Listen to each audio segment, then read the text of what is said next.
Hey, what's up, guys? We are back here today with another video in the world of warships, and today we're looking at a video featuring the Amagi.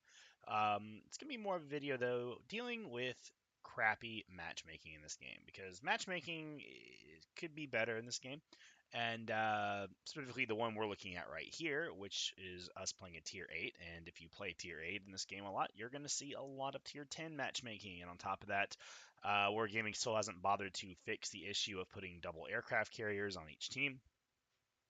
It's literally an inarguably bad decision to put more than one aircraft carrier on a team at Tier 8 or Tier 10. I truly, from the bottom of my heart, cannot understand why they took that. They didn't take that out of the game after a week, but it's in the game. So, like I said, as you see, this matchmaking is terrible. It's all pretty much Tier 9, Tier 10s. You're one of the two, non-aircraft carrier ships that are tier 8, me and the Arian, and then they have an Atago and an Amagi. So when you're bottom tier, you have to kind of think a little bit different. So we're going to be talking about some things you think about today, maybe some positioning differences you do, as well as dealing with matchmaking like this when you have only, like, maybe, for example, one destroyer. We only have one destroyer on our team. So again, this is going to change kind of how you're going to approach the game a little bit. So, um, you know, we're using this Amagi video because we had a pretty decent game, and it's not an amazing 300,000 damage game or anything, but it was a solid game. And what it also I like about the Amagi, it's a very solid battleship. It doesn't really do anything amazingly well, but it's pretty solid around everything. So it's not like we're trying to play a secondary battleship or we're trying to play some niche like torpedo boat or something. Like, this is just a real solid overall ship, and just kind of some it's not doesn't require a really demanding specific play style. So anyway, so we are it's a domination mode, so we have three caps, and early on it's important to not get too crazy, especially don't get near the flanks. See how I'm kind of sailing back towards the middle? I don't want to be caught too far out on these flanks right here. When you're playing a double aircraft carrier game, especially if there's tier 10 CVs, one or even two, they're going to come after you as a tier 8 battleship. You're going to have easily the worst anti-aircraft guns in the game, and if they can't find the destroyer, or they're too stupid to go find the destroyer, they're probably going to come after you. So have your A sector reinforced. Try to actively avoid these planes if they come in after you, and try to just minimize the threat by staying with your teammates. Because if you are by yourself, you are guaranteed that you're going to get struck a lot. Even tier 10 battleships don't really have the A to defend themselves for real. But you know they have a little bit more protection than a tier 8 does. So you're pretty easy pickings for the aircraft carriers. Amagi's AA is actually not terrible, as we get 3 planes shot down. Her short range AA is quite good, so she's not really able to defend herself from attacks like at a distance. But if they do pick you to strike, you'll usually take a couple of their planes with you, which doesn't matter right now because you can't really deplane a CV. But anyway, so we shot at the Otago before he went by the island. I thought he was going to turn behind the island, but suddenly the Otago turns out broadside, and the Amagi has enough range and accuracy to easily punish that. And that's going to be a triple Citadel First Blood Dev strike. These 410s that Amagi has on her are pretty potent, and yeah, it's a paddling if you're going to sail broadside to this thing in a tier 8 cruiser. So now we've noticed a couple things have happened. We were sailing towards the middle, but now our daring has moved back over to A. So now I'm kind of thinking, how do I want to do this? If there was multiple destroyers in this game, I probably would have just kept sailing off towards A because they have a lot of firepower here. They have their Magi, a Kurfürst, a Conqueror, their aircraft carrier is working on this side, and they have a destroyer over here. But there's only one destroyer on each team, and our destroyer is over here. So I'm going to go ahead and turn and try to support him. This isn't just aircraft carrier game specific. But just if you only have one destroyer on your team or only two, make sure you're supporting the one you have with you as best you can. They're very important ships, not maybe as important in a game like this with double aircraft carriers, but they're still important. They still cap, they still scout, and if you only have one, you want to try to keep it alive. So I'm going to go ahead and turn back in I'm going to use my speed to keep this on between me and that curve first. On their team, I don't really want to get caught too broadside to him. Amagi's got a little bit of a turtle back, but still she's a little setable to that kind of firepower. But we're going to move back. We're going to cross behind the curve first. We know that Z52 in his smoke at A and launched his torpedoes a minute ago, so he probably doesn't have another set. And we're going to try to defend this cap. More importantly, we're going to try to stay near our daring. He's moving back into the cap right now. As you see on the mini map, he's just to our off the right side of our ship. And he's being struck by the aircraft carriers because, of course, he is. If you're a destroyer in a CV game like this, you're going to be struck near constantly.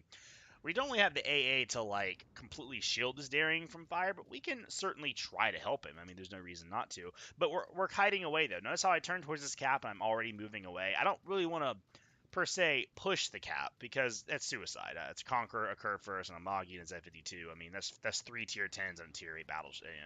That's we're gonna die.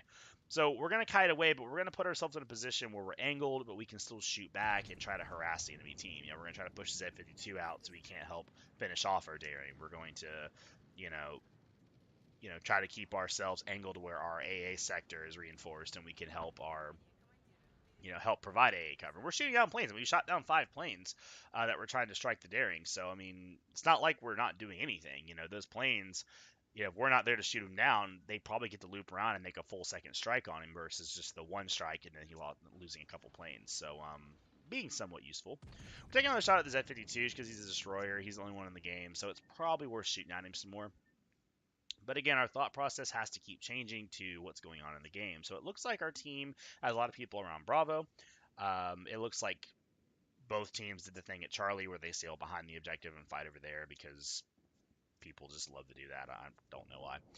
But our earring gets taken down by, looks like, the Amagi, who is turning back in. And we just saw all of his fires go out at the same time. Likely he uses repair party. So we're going to go ahead and switch to high explosive shells, but we got to go ahead and kind of make a decision. I'm the last ship on this flank. I'm the furthest ship out on this flank now, if you don't count our Daring, who's over here.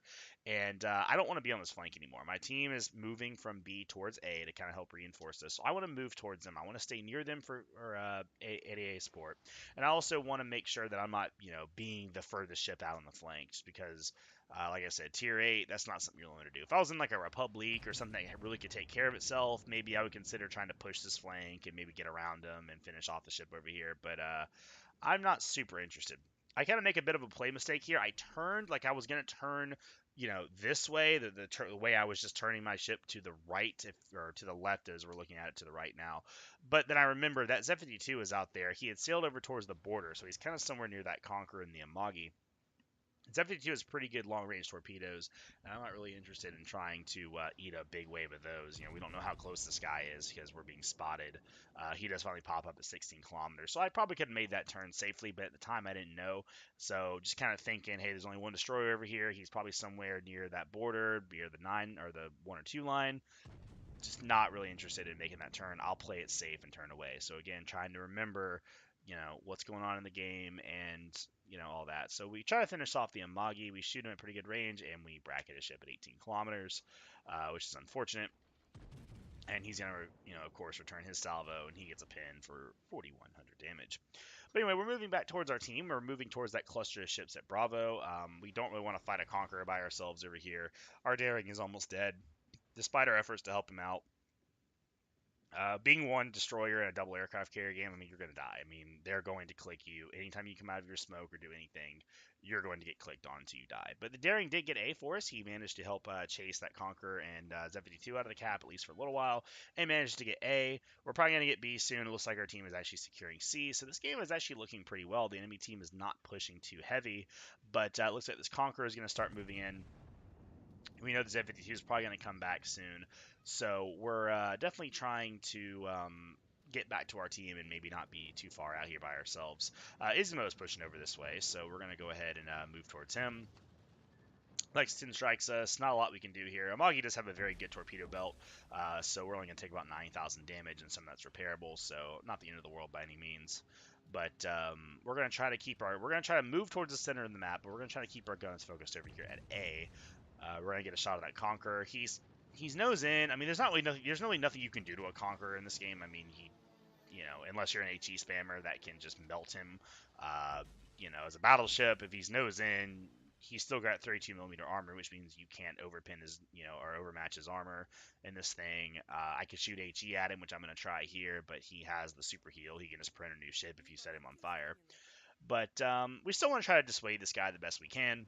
But unfortunately, no matter what we do here, we don't really have a good option to deal with this guy. It's just he's a tier 10, I'm a tier 8. So I'm just going to kite away. That Izumo is essentially suiciding. He's driving into two tier 10 battleships and a tier 9 battleship, the Alsace, a tier 10, the Conqueror, and a tier 10 destroyer for basically no reason. So like we have the entire right side of the map controlled. There's no reason to push the one objective we don't have control over. It's just there's not right now. We're up in points. We're tied in ship count. Not too much of a reason to do that. Conqueror gives us a little bit of broadside. We probably aimed that shot a little too far and a little too high, unfortunately. But we're going to try to continue to work our way into Bravo and not want to try to get into island cap because now Alsace is coming around, Amagi's coming around, Curve First is over there. I want to keep my targets limited, so I want the Conqueror where I can shoot him, but the other guys I don't really want to deal with right now. I'm trying to still help my team out. Daring and Izumo are still over there fighting this guy, but again, there's not a lot I can do. I'm a tier 8, and you just won't score a lot of hits. And we get two full pins and an overpin, and somehow it's 4,000 damage. Just how this game is. Um, we're sailing broadside to this guy right now because I know he's focused on Izumo, so I know I have a little bit of time where I can kind of cheat the rules a little bit. But I shouldn't be presenting this kind of profile. Now that he killed the Izumo, he's turning his guns. You can see him turning. So I'm going to go ahead and accelerate and start moving behind this island cover. I'm going to engage whatever my team here in B is engaging and then worry about this A flank later because I really want to kite the A flank. I want to, as my team at C and B consolidates and starts moving towards the new threat, I want to kite the people at A towards me. I don't want to push the people at A. Like I said, like that Izumo charged in, there was no point in that. I want to bring those players at A with me. But for now, I'm going to get behind this island, or at least use this island to my left here as a little bit of cover, and I'm going to go ahead and focus on these two ships. We have a Minotaur and a Curve First. Kerfer's moving a little bit slow. I loaded HE. I thought he was going to be a little more bow on, but of course, load HE so he turns broadside or near broadside. But our AA is still going off. We're providing a little bit of anti-aircraft fire somewhere. Whatever it was, though, must have went down pretty quick. We have 15 planes shot down, so that's pretty cool. 77,974 damage. A lot of that coming from that Atago Dev Strike early on in the game. But nonetheless, we farmed some damage on the Conqueror.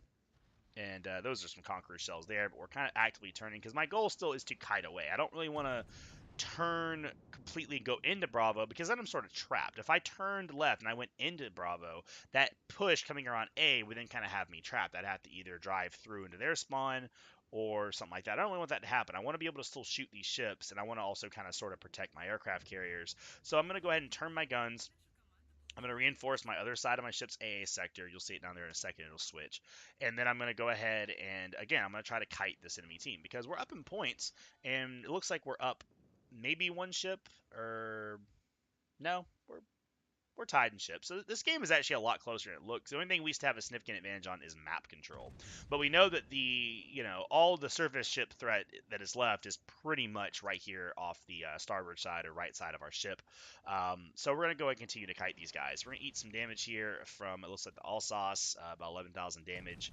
We unfortunately have to take a little bit of an angle to try to get this cover between us. And we're going to kind of use this rock. So we have two ships. They're sailing, that Conqueror and the Alsace. They're sailing a little bit behind each other.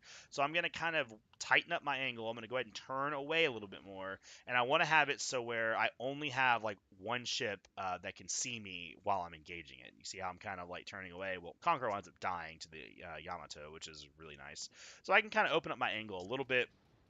I kind of opened it up a little more than I should have here. I should have been a little more straight back. And of course, Alsace has his guns ready. He's not focused on Yamato or anything else. He's just staring at me.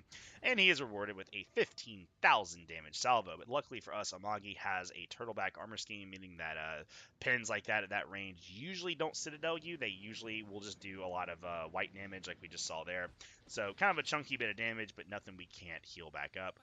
We get struck by I believe, one of the audacious rocket sets. And this time we're going to be a lot smarter. We're going to turn, and this Alsace plows their Z-52 out of smoke. This was hilarious. That Z52 was in smoke, and All Sauce literally drove through the smoke cloud and ran him out. We get 5,900 damage, I think, on the Z52. I couldn't really tell, and then someone else secures the kill. And that All Sauce just completely screwed that poor guy. If he doesn't do that, this team still has a chance to win the game with their destroyer alive. But public service announcement: if you're a battleship player, don't drive into destroyer smokes unless you have no choice. They don't like it, and they don't want you in there, and you can't really hide in there anyway if you're shooting, so don't do it. So, but again, so we're still kiting away. We've been kiting for the last like 5 minutes now. I mean, ever since we turned away at A and went towards Bravo, we've been kiting this enemy team's push, and we're using our armor. We're intelligently tanking damage. We have over 1 million potential damage, 102,000 actual damage, and we're trying to finish off the all sauce. I felt pretty good about this shot when I took it. Looks like he was turning in a little bit. I aimed a little bit low and back, and we aimed a little too far back, and we only get one full pin. But now we can go ahead and turn back because I want to try to stay near these two ships. So the thing you think about is this: with two aircraft carriers in the game, especially at tier 10, these guys can still do a lot of work. You know, Yamato's at low health, Zal's at about half health, I'm at low health. It's not out of the realm of possibility for these guys to land 2 or 3 easy hits, get a lucky, HE bomber salvo, and all of a sudden all three of these ships are dead, and it's their two aircraft carriers versus ours. Now, even in that situation, we probably still win the game given this point spread and the fact that we have two caps, and aircraft carriers are pretty broken in a lot of ways, but they can't cap other teams' bases, without driving into them. So that's nice. But so we're gonna try to get as close to the Zal as I can. Now, luckily, Amagi has enough speed where I can kind of sort of keep up with Zal, but I'm trying to stay as close to Zal as I can because we want to overlap our AA coverage right now because we know that we're going to be struck several more times, because this is all they're going to do now. They're just going to try to strike us over and over. But essentially, just trying to group up here at the end of the match is really the best way to go about it. As you see, our aircraft guns are just, really, really going to town right now. They're going to be changing anti-aircraft overlap soon, where there's going to be kind of a diminishing return for multiple ships in an AA zone. So, like right now, if me and Zal don't make his 100% AA damage and my 100% AA damage doesn't equal 200%. They're going to be making it where it's going to be more like me and him combined would be like 170% AA damage, and if there was a third ship, it'd be like 150% AA damage. It's kind of weird how they're doing it, but they're going to make it to where clustering like this won't be as effective because I guess carriers have to almost think about who they strike right now. It's rough life. We try to turn away from the audacious torps here. These torps are actually pretty weird in their spread. I just overturned a little bit too much. I thought I was good right there at the angle I was looking at, that I realized my angle was actually wrong. I mean, I should eat 2 torps, so kind of a plain mistake on my part. I should have just turned a little harder to port and just ate the 1 torpedo on the rear, but either way. Minotaur comes out, I get a little too excited, and I shot a hair too early. Usually when cruisers come out broadside like that, they're probably going to actually turn in some way, shape, or form. He doesn't do that there, or he does do that, and we kind of let him like he wasn't going to turn. But now we've got to turn in some more. We got some more rocket bombers coming in, and I'm just trying to make some kind of avoidance move. I'm trying to stay near Zal for AA fire. And we want to get this Minotaur out of the fight because this is going to be pretty much it for us. If we get this guy out of the fight, the game is over. He tries to slow down. I still lead his ship a little bit because a lot of times cruisers will stop and then restart their acceleration.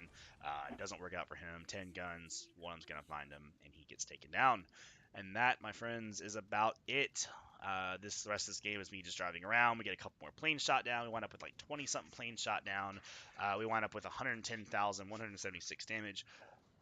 We get first blood, a dev strike, and we're going to finish this game first on the XP list with 2,600 base XP, first on the team by over 600 XP. So even in a tier 10 game, as a tier 8, we managed to be quite useful. So, as I said, we made sure we protected our 1 destroyer we had.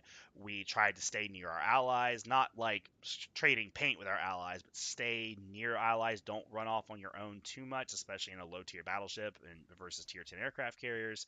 And then when we were being pushed by enemy ships that were more powerful than us, we simply used island cover and our kiting abilities to kite them towards the rest of our team for help, because we're not going to be able to, take on a Conqueror and an All Sauce and a Z52 on our own. So kiting was the best option there.